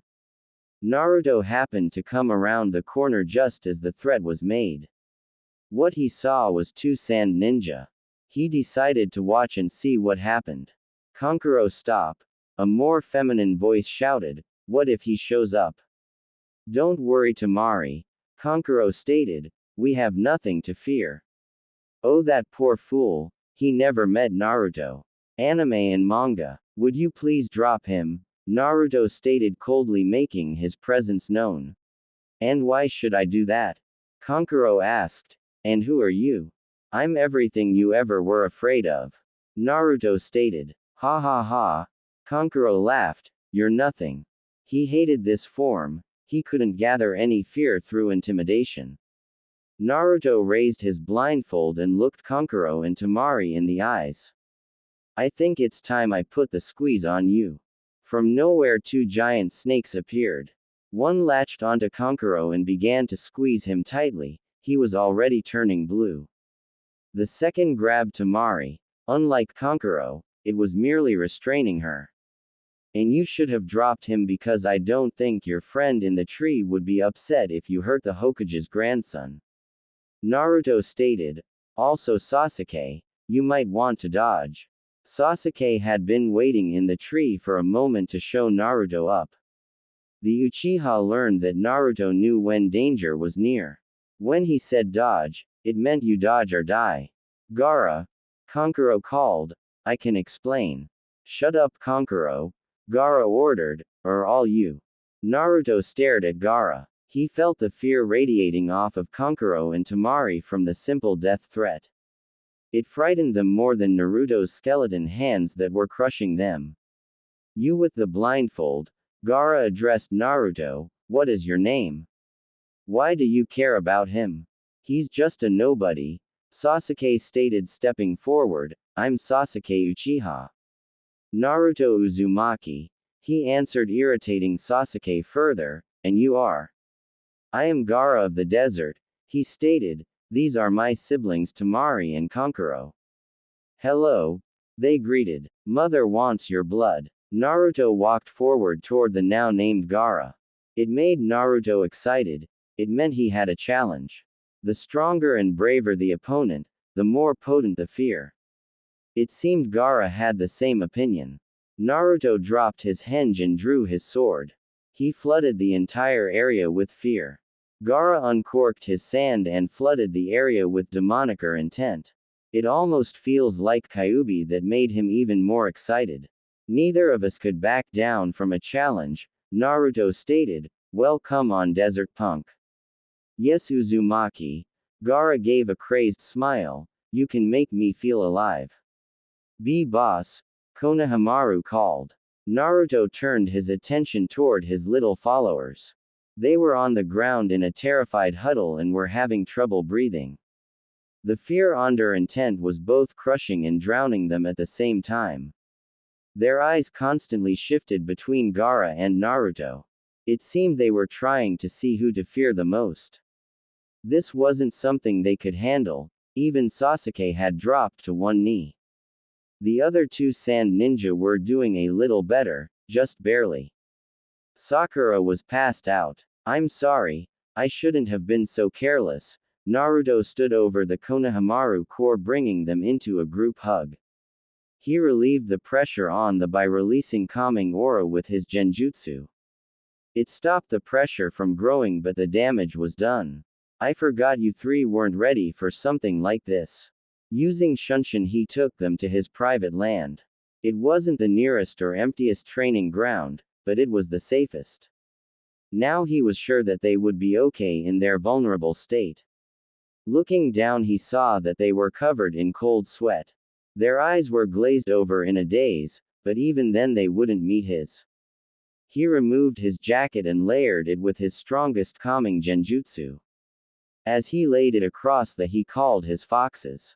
"Bet you all forgot them. Be honest, they would protect them with the training Hana gave them." As he turned to leave, he felt Moegi grab his red shirt. "Be careful," Konohamaru whispered. He gave them a smile as he shunshined away. When he returned, he saw that Sakura was awakened like Sasuke, trapped in Gaara's sand. Temari and Kankuro, likewise, were still in his illusion. He addressed Gaara. "Gaara, this is neither the time nor the place. Anime and manga. Gaara stood there for a moment before his sand retreated. As he did this, Naruto released the other sand ninja. You are right, we shall continue later. They would, do not die before then. As they turned to leave, Sakura thought it was time to put in her opinion.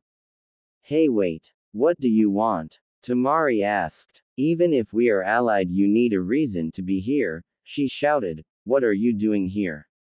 Sakura, they are obviously here for the Chunin exams, Naruto stated, we're hosting them this time. He's right, Kankuro stated. Wait, before we leave, Tamari eyed Naruto, see, can I touch your whiskers? Sorry, he stated, that's only allowed by my Himes and Moegi when using those eyes. Wait, Himes, as in girlfriends? Kankuro asked, as in more than one? Yes and yes. You lucky bastard, Kankuro mumbled. I guess I'll just have to become one of your Himes. She purred until Gaara's him. They turned to leave. Dobi, how did you know about the exams? Sasuke asked. Even he didn't know. Who cares how I knew? Naruto asked. I'm going to finish my ramen. Forget that. Sasuke was silenced by Naruto's hand over his mouth. The blonde pointed behind Sakura. When they turned to look, they saw the monster ramen peeking from behind the fence, waiting. Never mind. Reapplying his Henji Shunshine to Training Ground 7. After waiting 20 minutes, his team finally arrived. Baka! Sakura shouted. Why did you leave us behind? Because I'm not very fond of either of you. Naruto answer. Before Sakura could start her screaming match, a puff of smoke appeared. You're late, Sakura stated. Hello Kakashi. He returned. That's sensei to you, Genin. Kakashi stated. I'll call you sensei when you teach me something. Well, my cute little Genin, Kakashi started, and Naruto, he hissed, I have a surprise for you. Anime and manga, you're signing us up for the Chunin exams, Naruto stated. How did you know? Kakashi asked. We ran into some sand ninja. Sakura stated, hoping to show Naruto up. Any trouble? He asked, looking accusingly toward Naruto. That Baka tried to show Sasuke up, she screeched, not that it worked because. Well, here are you in trance slips, Kakashi stated, not wanting her to rant, be there tomorrow. Next day. What took you so long? Naruto asked. He and Sasuke had been waiting for Sakura for over an hour. I had to look my best for Sasuke-kun, she stated. Let's go, said Uchiha ordered. They came into a block on the second floor. The hallway was under a low genjutsu to weed the weaklings out, Naruto deduced. He saw Team 9 trying to enter the exams but were knocked back. I know they aren't weak, so they must be holding back. It was a good plan. He was doing the same while under his henge. Hey you, an arrogant voice spoke, drop the genjutsu, we're going to the third floor. You fool, Naruto snapped, that genjutsu was to weed out the weaklings. The Uchiha said before walking away. So this is your team, Uzumaki. I'm not impressed. Another arrogant voice spoke, you with the dark eyes, what is your name? It's polite to give yours first when asking for another's name. Sasuke spoke. The two arrogant boys had a stare off. Without any warning, they made attempted kick toward each other, I repeat attempted. Lee stopped both kicks from connecting with his bare hands. Yosh! The green-clad ninja shouted, we must save our flames of youth for when we need it. Hey Lee, Naruto greeted, 10-10, you two seem to be doing well. We are, Lee answered before turning to Sakura, you are Sakura Haruno, yes. Please go on a date with me, I will protect you with my life. No way, she shouted, you are too weird. Lee does not give up easily and was not to be denied. Lee stepped toward Sakura. He eyed her with such intensity that it made her nervous. What Lee did surprised everyone, even Naruto. He winked. It wasn't an average wink. Out of his eye a heart popped out. Sakura just barely made it out the way. Lee wasn't so easily deterred, he sent wink after wink at her. She was barely able to dodge. Quote. I thought Lee couldn't use genjutsu. Naruto stated. Anime and manga. He can't. 1010 assured. Then how does he? Better not ask. That right, Naruto. 1010 spoke as if she understood his thoughts. The less you know, the better. Sasuke. Naruto called. Can we leave her? That was all he needed to say. They had made it into a hallway before Sakura finally caught up. Hey you, Lee called. You are Sasuke Uchiha, right? I wish to fight you. Lee, this isn't the time or place. Be quiet, Dobi, Sasuke ordered. This won't take long. Yeah, Baka. Sakura cheered. Sasuke-kun is going to crush that freak for trying to flirt with me. On second thought, Lee, crush him into the ground, Naruto ordered, but make it fast. Right. Lee shouted. Sasuke ran toward the green ninja in fury. How dare that Dobi think this fool could beat me, and Uchiha, the elite. Leaf Hurricane. It was fast. Lee delivered a devastating spin kick to the Uchiha prodigy. The force behind the blow sent the Uchiha sailing back toward Sakura. Man Lee, even with your weights you're faster than me. It was true, if Naruto took his weights off he was still slower and weaker than Lee. Naruto wasn't jealous. In fact, Lee was an inspiration to Naruto. I'll just have to work harder.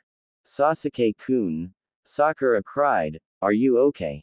I'm fine, in fact I'm better than fine, he spoke, I've found a worthy opponent. Sasuke stood and took his stance. This time there was a small but major difference. He was using the Sharingan. So he unlocked it. I need to be careful. Even though Sasuke couldn't copy his genjutsu, he could copy his kenjutsu. Naruto would have none of that if he could help it.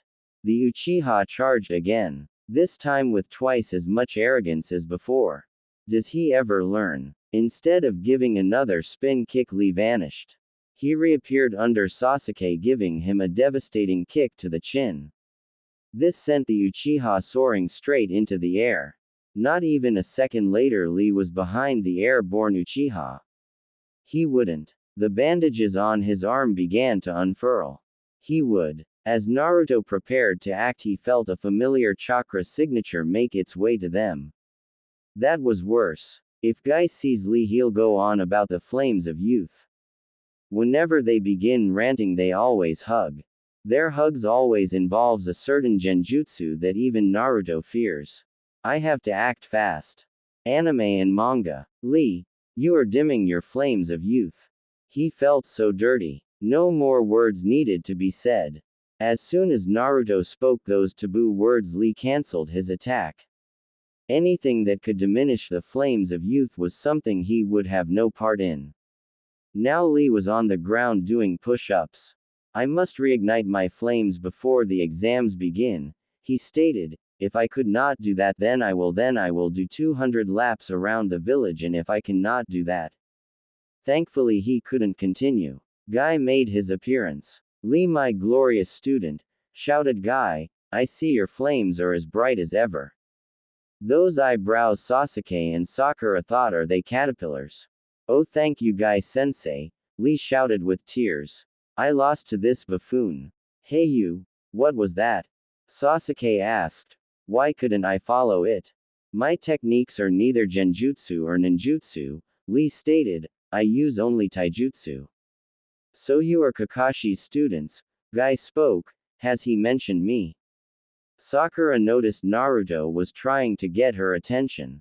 He was motioning for her to say no. Unfortunately, Sakura had to be Sakura. You know Kakashi-sensei? Sakura asked. Guy got that twinkle in his eye. Yes, for we are eternal rivals. He shouted. Just as Lee and Naruto are to carry on the flames of youth. Guy-sensei, it is an honor to carry your rivalry. Lee. Guy-sensei. Lee. Guy-sensei. Time to go, Naruto thought. However, there was one decision he needed to make. Should I let them witness the sunset? What kind of question is that? Of course he should. As silently as he could, which was pretty silent, he made his escape. Hello Naruto, Kakashi greeted, not even looking from his book. Where are the others? Anime and manga. You make this too easy. They are learning the wonders of the flames of youth. Naruto shouted. Kakashi nearly dropped his book when he heard what Naruto said. When he looked up, said blonde wasn't wearing his orange jumpsuit henge, instead he was wearing green spandex. His average blonde eyebrows were now 4 times larger in every way and pitch black. Quote. No, Kakashi whispered. Yes, Kakashi-sensei. He heard Sasuke call. I've finally found the power I've been searching for to my brother, he spoke. It comes from fanning the flames of youth. Sasuke was also wearing a green spandex with an Uchiha symbol on the back. His eyebrows were tremendous. No. If Sasuke-kun is following the flames of youth, then so am I, Sakura shouted. Youth. Naruto stood before her holding out a green spandex. It jumped onto her and began to move around her like slime before settling. Sasuke stood before her with a pair of large eyebrows. They jumped onto her forehead. They stood before their sensei and spoke as one. Join us, sensei, they chanted. Join us and we can spread the flames of youth further. They held out a spandex and eyebrows. Assimilate, they chanted. Assimilate. Never. He would never join their cause. The choice is not yours, sensei. They spoke. Join us or be destroyed. No. Yes. The green spandex jumped onto him and all went black. Sensei. Sakura asked hesitantly. Their sensei was lying on the ground in the fetal position, writhing in an awkward manner. It was an embarrassing sight, especially for his genin team. Sakura. It seemed her words reached him, Sasuke. They took a step toward him. This made him take a step back and draw a kunai. Sensei. What are you doing? Sakura asked. Before any of you take a step forward, he spoke. How do you all feel about the flames of youth? That stuff those green freaks were spouting about? Sakura asked. I hate it, she answered before stating, unless you like it, Sasuke-kun. Anime and manga. Quote, comma.